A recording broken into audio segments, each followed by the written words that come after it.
English 9, Test 3, Reading Test, 30 minutes, 30 questions. Direction. There are 3 passages in this test. Each passage is followed by 10 questions. After reading a passage, choose the best answer for each question and fill in the corresponding oval on your answer folder. You may have to refer to the passage as often. You may refer to the passages as often as necessary. Passage 1, Prose Fiction. This passage is adapted from the novel Kit's Wilderness. The term pitmen, line 49, refers to laborers who worked in coal pits, mines.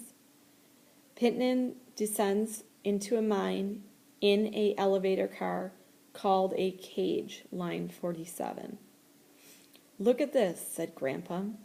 I was in my room doing homework, something boring about the time differences between England and the rest of the world.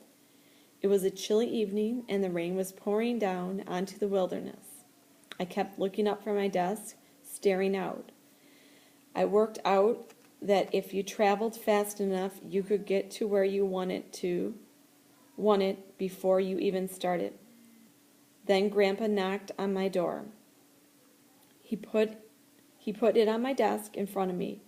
It was a flat rectangle of coal. There were deep imprints on the surface. I ran my fingers across them. It's tree bark, I said. That's right, tree bark. Lots of coals got tree bark patterns on it if you slice it carefully enough. That's what coal was, I said. Trees, millions of years back. Correct. He nodded at the window. That's what you've seen if you sat here then. Massive trees, swamps, all those millions of years back. He ran his fingers over the coal. There is, well, he put a black fossil on the desk, a spiral horn-shaped shell.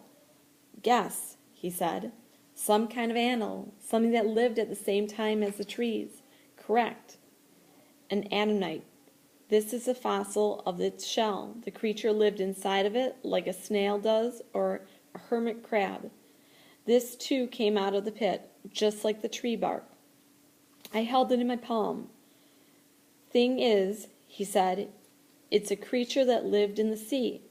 I imagined it squirming all its way around sand beneath the water.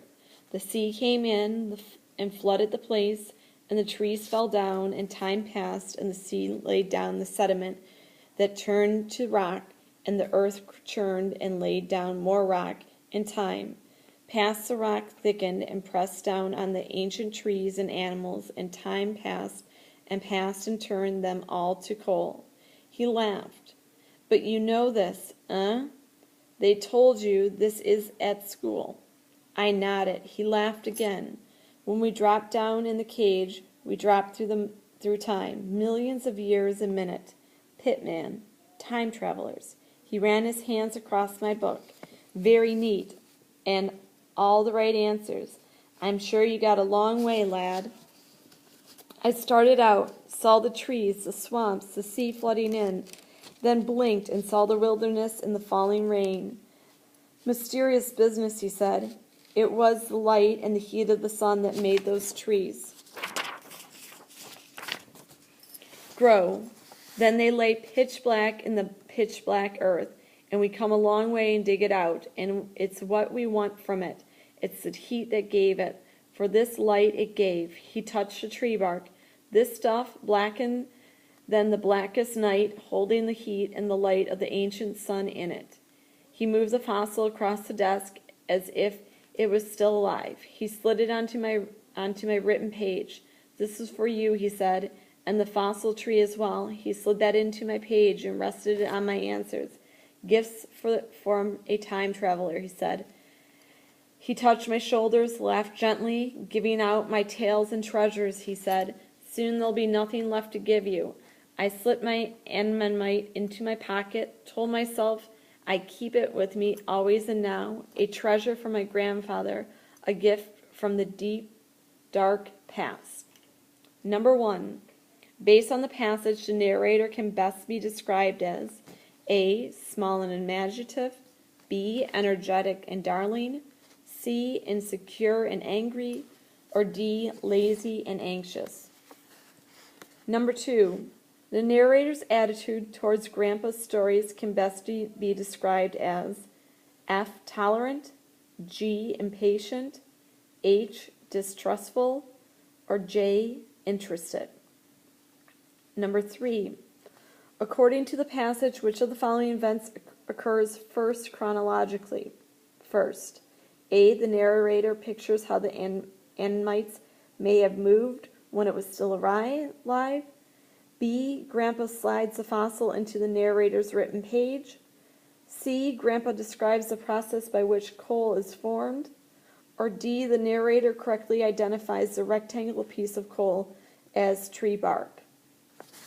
Number 4, the second paragraph, lines 2 through 10, most strongly suggests that the narrator keeps looking out the window because he's F, trying to see the coal pit is visible through the trees. G, is unable to concentrate on finishing his homework assignment.